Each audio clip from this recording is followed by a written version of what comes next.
para sa akong mga kaigsuonan o sa tanang katawhan din sa madanlog tang kalibutan. Labi na gayod sa mga kaigsuonan kung kusog kaayo. Kusog kaayo. Grabe kayo makahukom sa ilahang isikatawa. Mora ni akong ikaistorya ninyo. Ayha mo manghukom sa ubang tawa. Dungo sa amo og lantawa ang bangag sa inyong tunga sa tiyan. Kay basin naa pa diha ang mga pusod. At tunggikan po mo sa sabakan sa inyong inahan. Lantawa ninyo karon dayon. Basin naa pa diha mga pusod-pusod. Ayha mo mamantay sa inyong mga sikataw sa inyong mga kaigsuonan sa inyong palibot. Tanawa sa na inyong kaugalingon.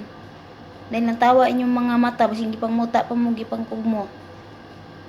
Kung buot pasabot, ayaw mo manilhig sa uban. Silhigi sana ninyo inyong kaugalingon, maluoy mo. Mga kaigsuonan ko. Mao ko na ang pulong ni Inday karong mga buntaga. Samtang magkapi ko mga higala. Gihimo ko og pan nga unsa ning pormaha. Muhimo ra kog pan kay wa mag-ihap din ilang harina. So okay ra, believe na gigay ko kung ihapon pa nila ilang harina. So okay ra muhimo kog pan bisag unsa. Practice na pud ba basin daay makakwarta. Makapataod tag bakirya.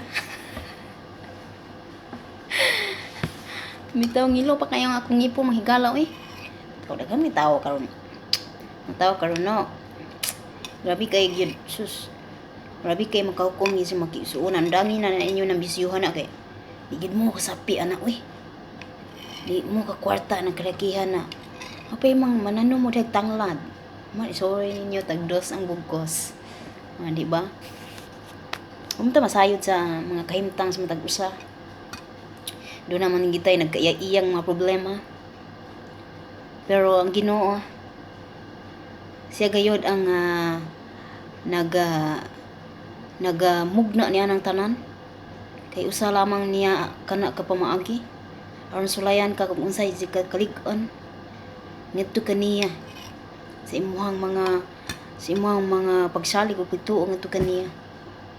Busa ang kaugmaon ug kabaghuan labos tanan ang kalambuan atong tanan.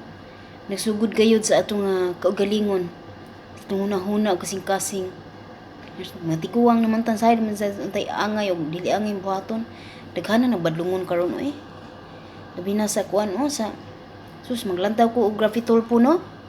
Kasi kog lantaw Raffitolfo bisag mga gagmay kang problema ya adto na gid ni Boy Raffitolfo. Magsige jud kog yaw-yaw nga naglantaw ko. Kasi ko sige po pangasaba in taon dito sa mga tao. Mora to kinang inyong inday kabkab kay karon tuod makiro pa kog kabaw. Maglawag pa ko sa akong mga sunoy piso dire. Mora to ang akong ikapaambit karon buntaga. Daghang salamat.